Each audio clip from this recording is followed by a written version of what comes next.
So there's something I find myself doing after all these years, something that I don't like about my process, something that I don't particularly like about myself, when I realize I'm doing it in my practice routine, in my playing, in the way I learn music. And yeah, like I said, even after 30 years of, I catch myself once in a while. It's not all the time. I will say that. I'll give myself some credit. But when I catch myself doing it, it's kind of a bummer, because you're like, oh man, I'm doing that thing again. But then it's also sort of like a bit of a rebirth when it comes to how I approach my, the time I get to spend with my instrument every day. And rather than being any more cryptic about it, I'll make a quick example of it. You may or may not, and of course the podcast has been off air for some months, but before it was off air, and since it came back a couple of weeks ago, you may or may not, if you've been following along closely, have heard me talk about this Neo-Riemannian triad transformation theory. Really big mouthful of a title for something that's actually it deals with something that's really simple. It deals with harmony, it deals with triads, major and minor, all their inversions, and ways to move from one to another. So this isn't going to be a deep dive on that. I think that's going to take me a lot longer to get into it even more, even though I've been working on it for a couple of years now, to see what I have to offer in terms of how that applies to my music and how I could share it with you. But I am working on it all the time, and I found myself hearing some clips of some previous episodes and thinking, oh, okay, yeah, I was going back and thinking, oh, there's that thing I want to work on. I think I did it in that episode. I go back and listen, and boom, there it is. Fantastic. It's a great byproduct about having a podcast. You get to go back. It's all recorded, and you get to go back and actually remember what you were playing, which is great. So I went back and, okay, great. So I'm doing this thing.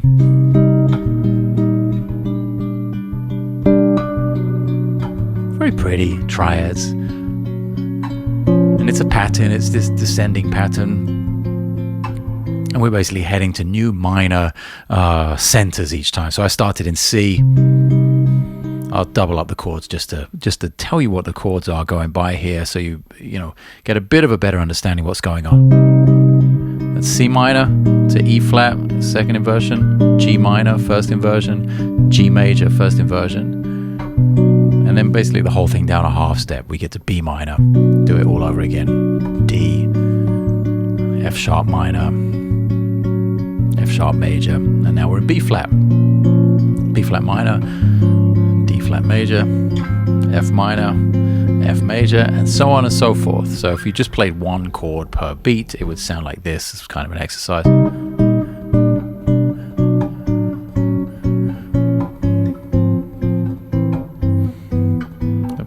Not a bad little exercise just to practice the position shifts. Not particularly musical when you do it so repetitively like that, but you put it in some context.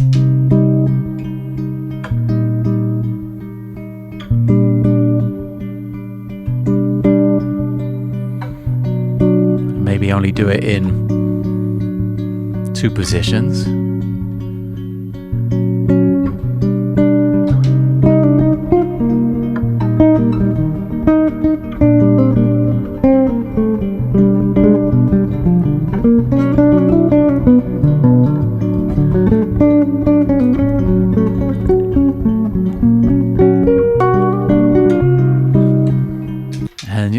It starts to lead to things, starts to lead to chord progressions and little loops and sequences, and perhaps that might become a composition, blah, blah, blah, etc., etc. You've probably heard me do that once or twice or a million times before.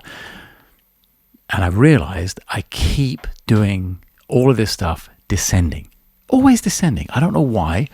And that happens a little too often for my liking. And it's not just with this triad stuff. It can be with even some of the stuff I've been doing right from the beginning, Hanon stuff. I'm really not warmed up. Wow.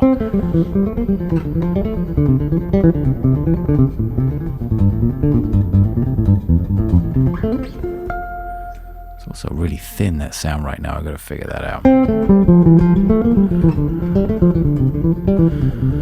Anyway, I've sometimes come across myself doing things in one direction only descending or only ascending. And I found out, listening back, I was like, oh, I'm really doing this descending way too much. Not exclusively, but way too much, not balanced enough. And today I was practicing a little bit. And started coming up with some new ideas.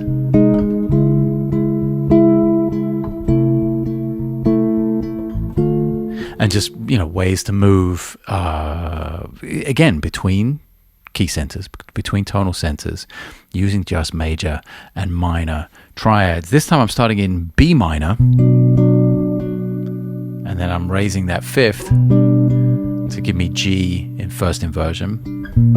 Then I'm moving two notes, the top note and the bottom note, to give me E flat in second inversion.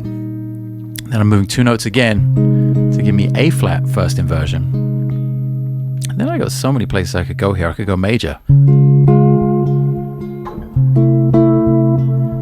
Maybe descend a little bit.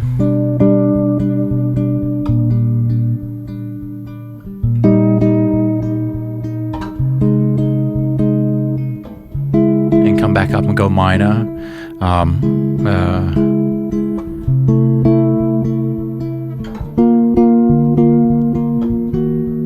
So I've already gone from B minor to D flat major to C sharp minor to E flat minor. And when you play those tonal centers, just one after the other, what did I do? B minor to...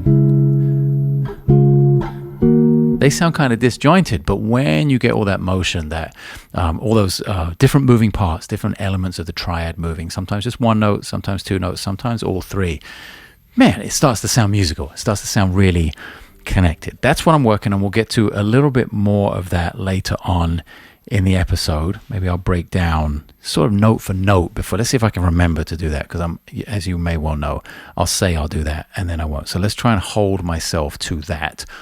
Excuse me. Before we get really going, as I mentioned in the last couple of episodes, I'm moving house and it is total chaos. Things are already even starting to cut. There were pedals all over there that are now packed, and shelving stuff that's coming down. It's like total chaos in the whole house, never mind just the studio. To that end, I did start, at the beginning of the year, I did start getting rid of a ton of pedals. My goal was to really purge. It got to the point, and I got some feedback about this. Some people were really like confused. Some people had some pretty serious opinions about why I was doing it, and was I doing it for the right reasons? Was it morally acceptable? There were a lot of opinions in the comments. But the bottom line is I am purging a ton of pedals. I've been collecting them for years, my entire career, basically. Some of them I have since, a couple of them actually, since I'm like 16 years old. So that is over 30 years now. So yeah, there's a bit of history there, and 300 plus pedals take up, as I'm sure you well know, even if you have 20, they take up a lot of space. And space with a kid who's growing up and just actually wanting a more minimalist situation and a cleaner situation to walk into to work every day. Yeah, I'm definitely going to give up some space for the kiddo any time of the day or night. I'm more than happy to do that, and try and make my working environment a little bit more inspirational. And I want to be better about recording at home more than I do, and not necessarily doing sessions for other people online. That's fine and everything, but really concentrating on writing and recording my own music at home, like far more than I do already.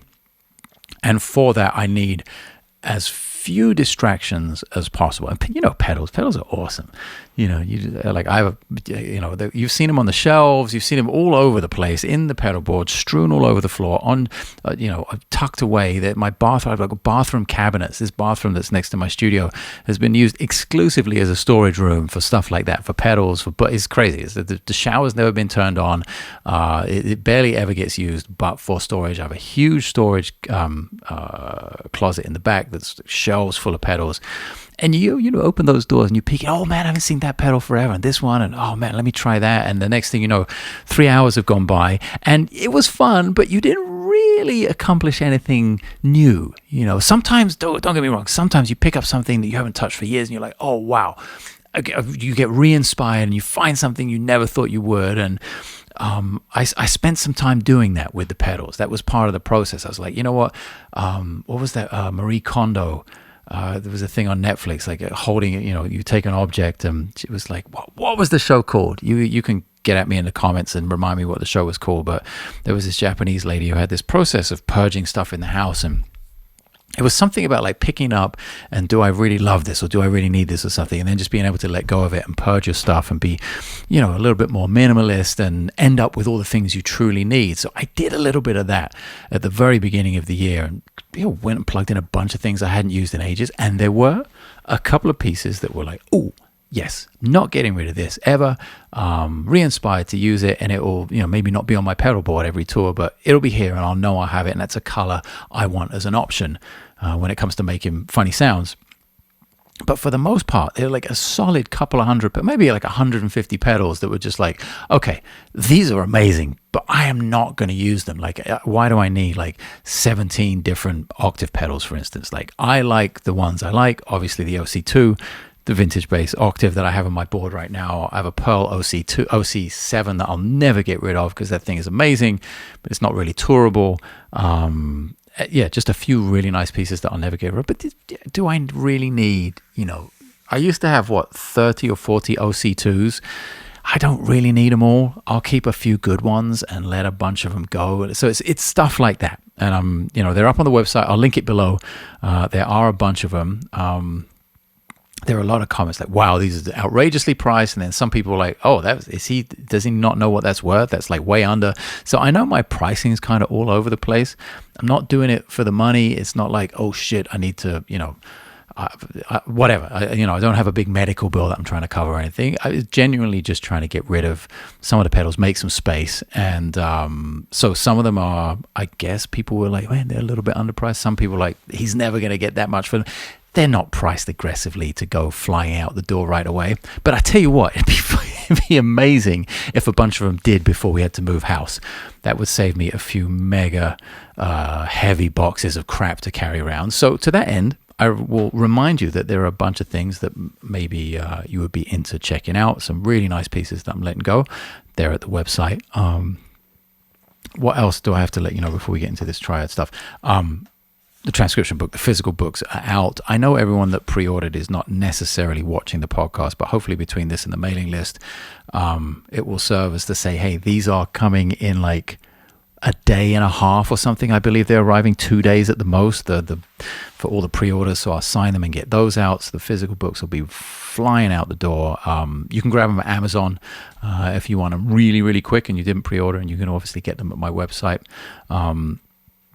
And coming off this weekend, wow, super fun shows with Peter Erskine, John Beasley, and Bob Sheppard. I haven't imported all the footage from the Insta360 yet, but I did film both nights, 4 shows, 2 nights, 4 shows. And it's just, you know, I talked a little bit before about what it's like to work with, you know, with all of those guys, actually, legends, you know, like just unbelievable musicians. And specifically, you know, the drummer from Weather Report that you grew up listening to, that never gets old. And I was very happy to, you know, prepare the music, listen to the music. We were playing a lot of music from one of Pete's records that I actually played on. So it was nice to revisit that and just get psyched for the shows, and then for them to actually like go really well and to feel relaxed and play well and absorb Pete's time feel, and just the time of all the guys in the band. The time was just really, really good.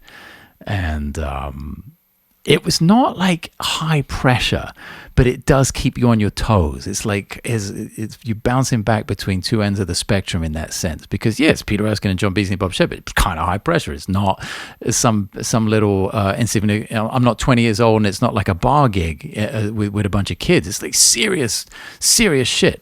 But at the same time, it's all loose, and everyone's having fun, and we're smiling, and there are jokes going back and forth, musical ones and others, and Yeah, so it really keeps you on your toes, and the environment, like the experience. I think when you're around experience like that, and you have, and you're kind of sound and confident in the knowledge that you did your homework and you've spent enough time doing it, so it's also pretty natural. For me, it's pretty natural at this point to play that way. When you're around that much experience, it makes it so much easier to push the boundaries and to, figure out where your limits are and challenge those a little bit. So I felt like I had 2 nights of doing that and having a blast, and I will share on the Clips channel, I guess, a few things here and there. Maybe you caught the live stream, I don't know. Maybe you were even there at the show. It's a really small club, so only I think the capacity is like 45 or 50 people per set, but it was great, really great fun. Looking forward to doing it again. And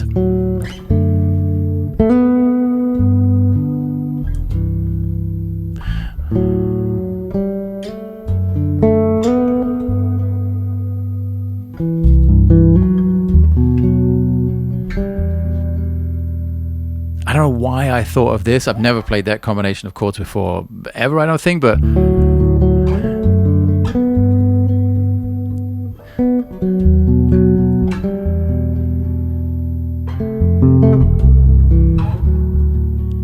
there was something that happened on some like diatonic tune.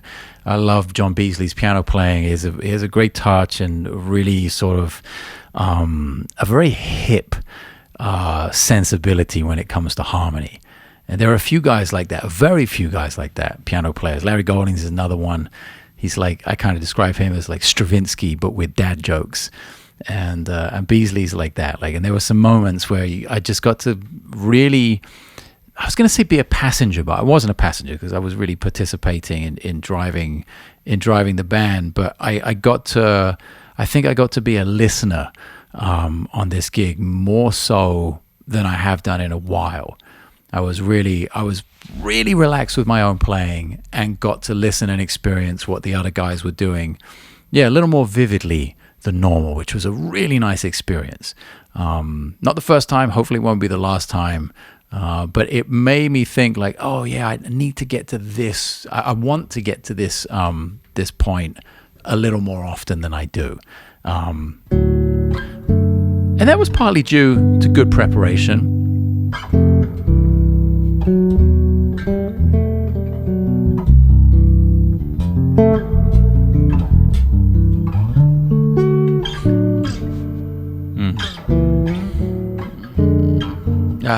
What is that?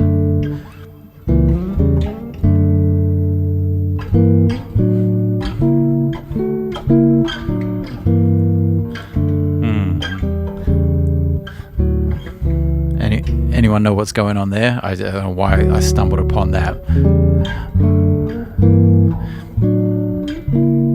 Did I miss one? I missed one. Oh, interesting. Maybe we'll take off on another tangent. I will get to some of the Neo-Riemannian triad stuff. Maybe we can incorporate it with this. I'm not going to forget about that from earlier in the episode. But what I kind of happened upon here was just triads again in their inversions. So this is just a D major, and then first inversion, second inversion, and then up the octave. But what I was putting in was diminished or a 5 sound. So D and then E diminished, if you like, or an inversion of A7. So basically it's a 5 to 1 sound.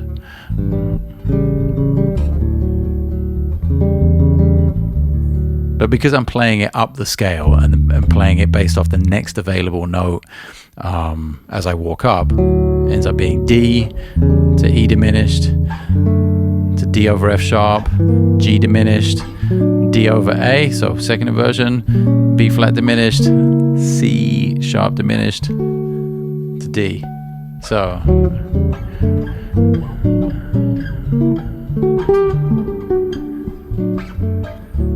great little exercise. And you don't need to use diminished every time.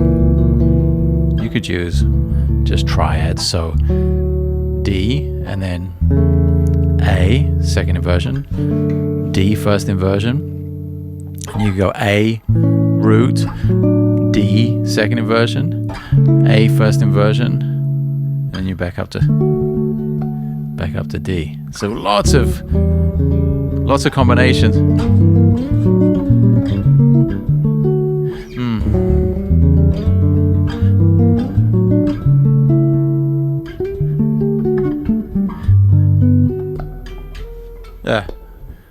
Yeah, lots of nice combinations just using triads. You don't have to get complicated.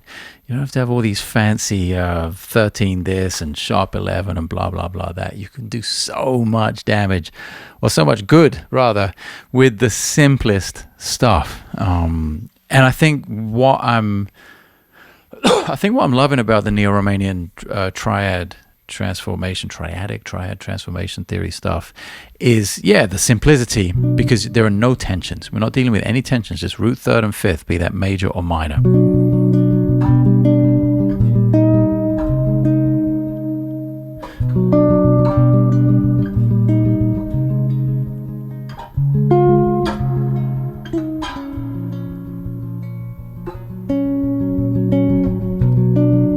And I think I'm enjoying this sort of, it's quite classical sounding in a way, and there are great examples of major classical composers that use a lot of this style of writing and style of harmonic progression. So to kind of add that to what I already have, some of the default things,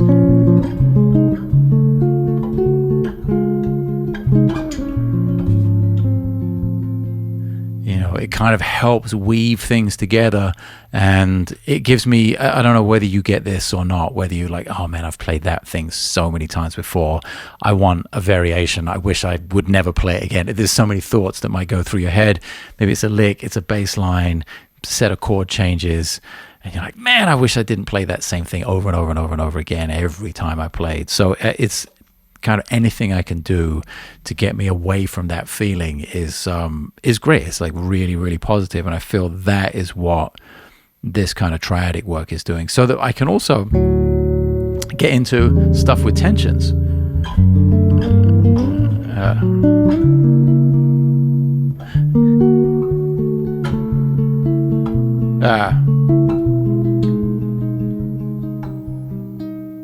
And actually, what's that beat?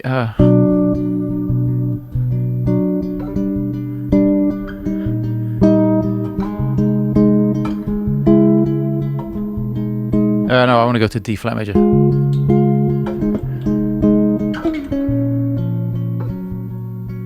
So let's try that, because as I was playing those changes just now, I was like, oh, that might be fun to play over.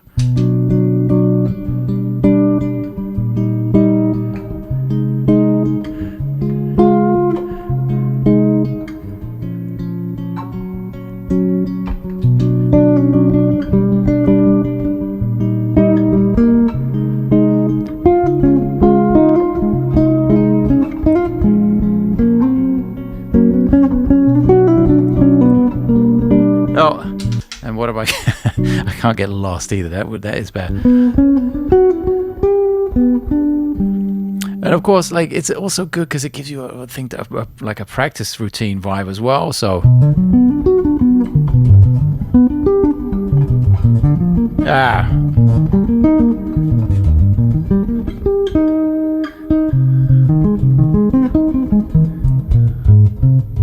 so you go B minor to G to E flat, to A flat, to D flat, to A flat, to B flat minor, to F sharp, G, E flat. This is, you're seeing in real time how I work that out, figure it out, and say, okay, where's the value here? I like the chord changes.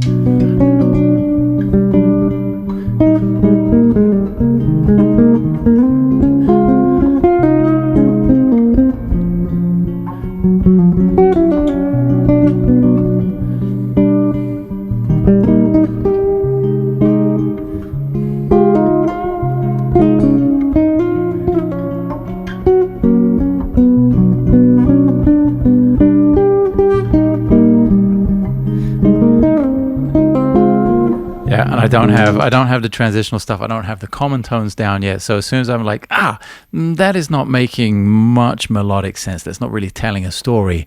Then I'm like, okay, I'll break down the chords. It's B minor, G, E flat. To what I have then, A flat, I think, to see. And I'll start working fingerings and combinations and position shifts and all of that stuff. And eventually, maybe it's an hour, or maybe it's a week. It doesn't really matter to me as long as I'm working on it and putting in the time. Eventually, it'll start, being really, really natural and allow me all this freedom. And yeah, we're talking about chords. We're talking about the upper register of the bass, 5-string instrument with a high C, reverb, not your gritty, Beatle bass or Rickenbacker or P bass with a ton of distortion and compression. This is not what I do. I do see those comments though. It's pretty funny. It's actually quite hilarious to me. Of course, I appreciate the people who sit through, listen, and take the time to comment. But when the comment is along the lines of, "Well, it's not a Rickenbacker, so it's not valid," it always amuses me a little bit. It's like imagine if I went to the person's Rickenbacker video and said, "Well, it's not a 5-string Matheson, so it's not valid." It's absurd, right? As you hear the words coming out of my mouth, it's completely absurd. So, yeah, those ones always. I think they used to bother me when I was a kid. Well, whatever. Let's say 25 years ago, and now they're quite hilarious. Because I understand where value is in music to me and what matters and what doesn't. So those comments are quite hilarious. If it was only those comments, it'd probably be a bit of a drag, but it's not. And you guys are awesome. And I appreciate you hanging out and getting into the weeds on the nerdier stuff.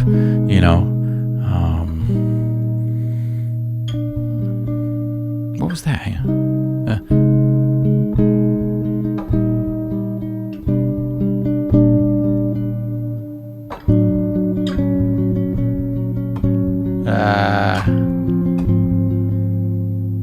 The thing is, like, there's a thing called the tonets. Oh crap, I forget what the word is, but it's like this matrix of lines connecting all these triads and all of the possible combinations of where you can go. Like, just start with F major and like all of the places you can go and like how to get there, like a little roadmap of which triads and which tonalities you go through to get there. Oh man, the combinations are almost, it feels like they're limitless. Of course, there is some sort of limit on it, but it's a massive amount of information. And to make that natural in the playing is such a fun challenge. And I've been through transcribing Michael Brecker and Pat Metheny and Herbie Hancock and working on James Jamerson and Michel Ndegeocello, all my favorite bass players, and Bootsy and Donald Duck Dunn, all these people, Gail Dorsey, all these great bass players. I've done that a lot, so it's really nice to have something that's I was going to say different, but it's still just music, and it's really basic music as well. It's just triads, literally major and minor triads, and I can't believe I'm this excited about it, to be honest. And even after like doing this stuff, like Manuel Valera, the piano player in Vital Information, hit me to this thing and showed me a couple of papers on it and a book or something. I was like, wow, this is super interesting. And he uses the vocabulary. He builds vocabulary from it, linear vocabulary, not just harmonic rhythm from it. So yeah, it's super fascinating, and it's not that new to me. It's I'm a couple of years in now, and still I get pretty excited about something that feels new and interesting to work on. And ultimately, for all the bass players, let's bring it back to bass. At the end of the day, it really does help my bass playing. The ability to control the harmony, I was going to say boss people around, but we don't boss people around. We do it in the kindest, most nicest possible way. Just be nice when you boss people around. But you can kind of boss the harmony around by moving stuff, and especially when you're in so much control over all inversions of all harmony. Not that there are that many. There's the root position, first inversion, second inversion. Sometimes you can get a sort of seventh in there in the root if it makes sense, if the voicing is the right density. But you can be a little bossy, And if you're eloquently bossy, you can make, massive like emotional shifts in the music, which is hugely powerful, using very, very little information. The power of moving one note and making something an inversion rather than a root is just huge, right? If I maybe if I put like a drone in there, like something like, right? So we have, let's make that a bit louder.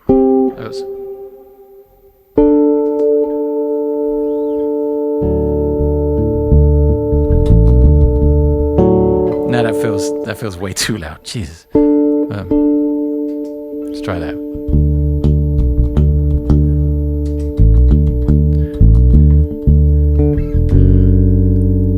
That's kind of crunchy, right?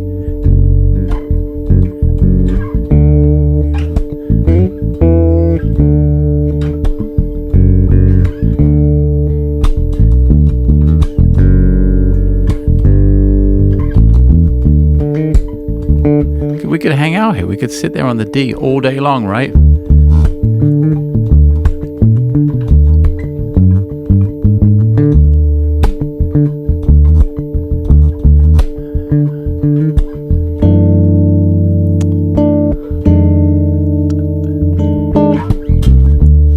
But with the power of a little bit of harmonic information, just moving from the root to the first inversion, man, it makes such a difference. And not only you have, like, I moved from, I think, D, and I went to the first inversion. I played a chord just to give you an idea of some harmony there. I didn't have to. Normally there's a guitar player, piano player, vibes player, organ player, whatever it is. I'd only have to play the F sharp there in D to change that chord into a first inversion. And then if you guys are on the same page, why not drop this bad boy in? That's like a flat 3 minor 6 chord. So basically if you're in D, went from D major to D major first inversion to F minor 6, or F minor 7, 13, whatever. Basically, it's that kind of classic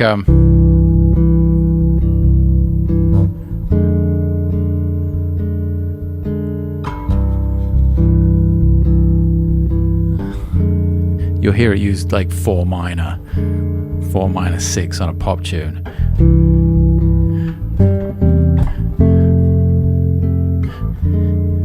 Right? So 1 first inversion to 4 major, and that's all that chord is, but I was doing it in D, so D major, and then D major first inversion. Get this kind of a little more expensive voicing in there as well. It's not just the F and the A flat and the D. I have an E flat in there as well, which gives it a specific sound.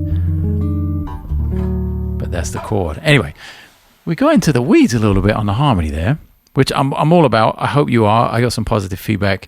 I do get positive feedback from you guys often about, just kind of going off on a tangent, getting into some stuff, and hopefully you can pause and rewind, go back, dissect it, transpose it for your instrument, and just make yourself a better musician as a result of keeping your ears open and being accepting of new stuff, being open to new ideas. That's probably if I had people say, hey, what's your superpower?